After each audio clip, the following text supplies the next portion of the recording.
Hello, this is Lady Boulay, and I hope you're having a fabulous day. Thank you for your support. Thank you for subscribing to the channel. Thank you for your thumbs up, for your comments, and thank you for sharing the videos. Thank you for all you do to support the channel.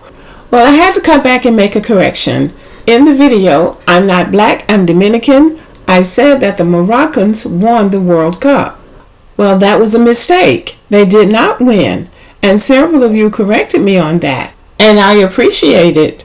But I assumed that they won because this woman right here on the screen, carried on so about the black Africans not seeing that as a win for Africa, that I just assumed that Morocco had won the whole thing. But somebody came back and told me that they were in the semifinals. They won the semifinals, but that Spain or Argentina or one of those other countries actually won. So I stand corrected, but I also found this almost amusing. If I wasn't so annoyed with this woman, I would have found it amusing that she came out here and made this big step about Africans trying to claim Morocco.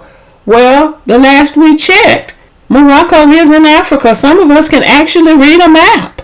And there's no such thing as the Middle East. That's a made-up term to try to take Egypt and Morocco and those North African countries out of Africa to give people the license to go in and steal the history and the legacy of the black people of North Africa. And then there's this guy who plays on the Moroccan team, and after they won this 5th place or 20th place or whatever they won, being interviewed, he dedicated the Moroccan win over Spain to all Moroccans, Arabs, and Muslims. And it says not Africa with a question mark. It's like you're going to dedicate it to everybody but the Africans. So this is another case of excluding the Africans and the African continent because they don't identify with the Africans. They're not African. They're Arabs. But this is their mindset. They can't even allow the Africans to enjoy a semi-win. They didn't even win the whole thing. And check out this picture. This is another one of the players. This is his mom. He's kissing his mom. Now, I don't know what this woman's ethnicity is, but she looks like she's been kissed by the son. And it doesn't look like she would be somebody they would be proud of to call Moroccan, given their colorist mindset. They have a real problem in that part of the world. Now, is it a black American's place to call it out? It may not be, but they come to this part of the world with that same mindset. There have been a number of black American men who have encountered, especially men from Egypt, and they'll say something about Africa or referring to them as Africans, and they will make it clear, no, we don't identify as Africans. So I feel like anytime you encounter something like that, you have to deal with it. You don't have to start another war about it, but you have to note that these people are racist. They have this racist mindset. Now, they went into North Africa and invaded those countries. They're not the indigenous people of those countries. The original people of those countries in North Africa were black. And the reason these Arabs don't identify with black Africans is because of their skin tone, hair type, and their features. Now, those are things that distinguish races and ethnicities. That is true. But those black people were the original inhabitants of those lands. And if people are using their skin tone to discriminate against you, you have every right to call that out. People in the comment section are saying things like, we shouldn't be trying to force anybody to be black, or we shouldn't be policing blackness. This problem is much deeper than pointing out to somebody who has African ancestry that they have African ancestry, or trying to police blackness. This racism issue has plagued black people for the last 1,000 years, and we have not been able to get a handle on it. So it starts out with the Europeans being white against the Africans who are black. That's the original discrimination, black and white. Then the white starts mixing with the black people, and then you get another strand of black and white. And then you get all these different shades in between, and everybody is trying to dump on black people. So the darker you are, then you got to take it from everybody, from the white all the way down to the people who are not much lighter than you are, but because they are a little bit lighter than you are, then you got to take crap off them too. So I'm saying call all of them out. No, you're not white, you're not white, you're not white, you're not white. Now it's just us and the white folk. Now let's have that fight. That's the way I look at it.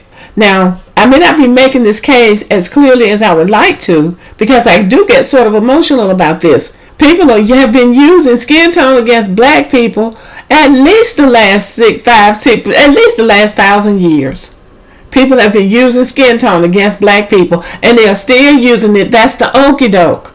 And if policing somebody is calling somebody out who clearly has African ancestry and telling them, you're black too, why are you allying against me?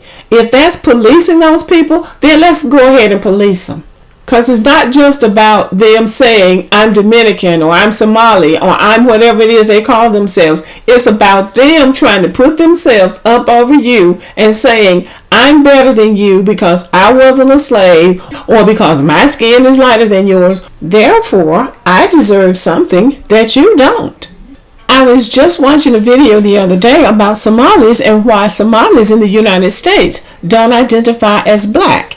And they gave several reasons why they didn't identify as black. And one of the reasons was that they didn't have West African features. So they don't want to be identified as black Americans. They want to be treated better than black Americans because they don't have West African features.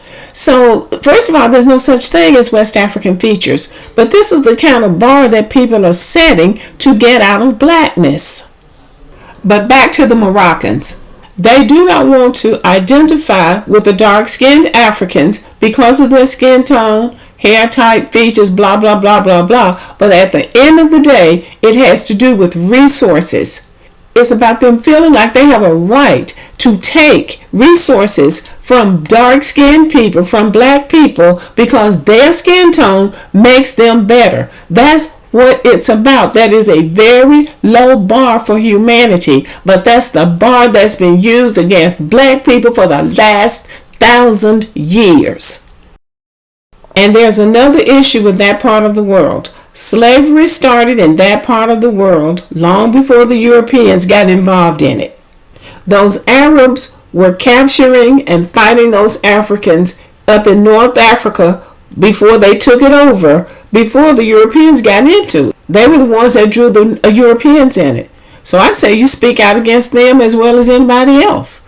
Dr. Martin Luther King says injustice anywhere is a threat to justice everywhere. So if you're going to speak out against it, just speak out against it no matter where it is. And that's why I added my little 2 cents worth, because she was saying the black community. And I thought she was talking about black Americans. And I'm like, black Americans don't care about a soccer match. But she was talking about black Africans. She didn't want them to associate themselves with the Moroccan win. And all over a soccer game that they didn't even win. I thought they had won. That's what gets me. I thought they had won the World Cup the way she was carrying on. If that had been white people celebrating with Morocco from anywhere in the world, she would not have had a problem with it. She only had a problem with it because they were black. And that is what I was trying to bring attention to in my video. The obsession that they have with black, which is worse than it is in America. That particular kind of racism is worse than what it would be in America. In all my life as a black American, I have never known a white American to get upset because black Americans were trying to celebrate with them because they won something. I have never seen that in my life. That's a racism that I don't even understand, and I'm a black American. And what this woman was doing was very insidious. She's taking something innocent, an innocent moment, and turning it into a racist act. She's saying to the darker people of Africa, you're not good enough to be a Moroccan. We don't want your support. We don't even want you to be happy for us because you're not good enough to be a Moroccan. That is the kind of stuff that genders self-hatred. Because what she's doing, not only is that damaging to the grown people, even the black people on the team, she's dismissing them, but she's dismissing the whole population and the next generation, because children absorb that kind of hatred. Children absorb that, and it ultimately leads to self-hatred, and that leads to people running away from blackness because it has been stigmatized. Now, I'm going to try to tie something that happened in America in with this, and I hope I can make the connection in the right way. Let's go back to the Super Bowl this year. There were 2 black quarterbacks, and I'm calling Patrick Mahomes black. There were 2 black quarterbacks in the Super Bowl, and black people were celebrating the fact that there were 2 black starting quarterbacks in the Super Bowl, and that had never been done before. And black people felt very good about that. But a lot of white people got upset about it because they said they didn't want to make it about race. Now, we know that everything in America is about race. But they saw the problem with it. When you focus on race, that excluded the white people, even though there were white players playing in the Super Bowl. The Kelsey brothers were playing on opposite teams, so that was a point of discussion.